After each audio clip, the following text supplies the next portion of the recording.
ঢাকা বিশ্ববিদ্যালয়ের উপাচার্য ভবনের সামনে ছাত্রলীগের হামলায় অন্তত 50 জন আন্দোলনকারী শিক্ষার্থী আহত হয়েছেন। বিকাল 3:50 ধাওয়া দিয়ে আন্দোলনরত শিক্ষার্থীদের সেখান থেকে সরিয়ে দিয়েছে ছাত্রলীগের নেতাকর্মীরা।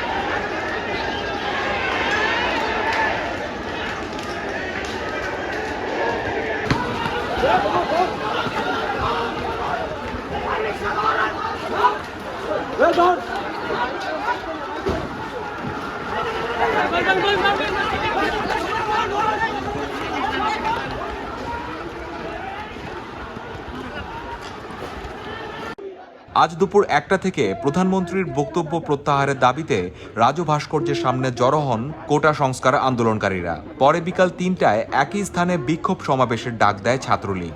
বিকাল 3:30টার দিকে রাজু ভাস্কর্যের সামনে কোটা আন্দোলনকারী নেতারা মাইকে ঘোষণা করে বলেন, আমাদের উপর যদি আক্রমণ হয় তাহলে আমরা পাল্টা আক্রমণ করব, আমরা পিছু হটব না।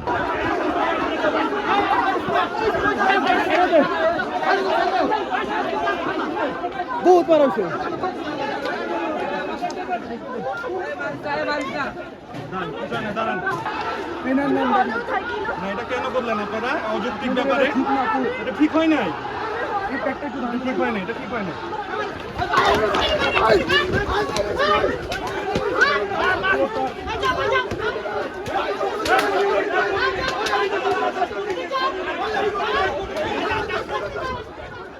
ভিসি চত্বরের সামনে 3:30টা থেকে আন্দোলনকারীদের উপর হামলা চালায় ছাত্রলীগের নেতাকর্মীরা।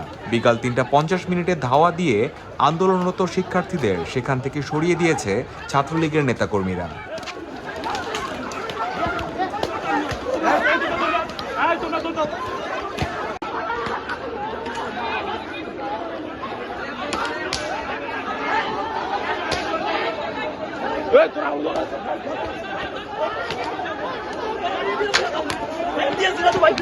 Yes,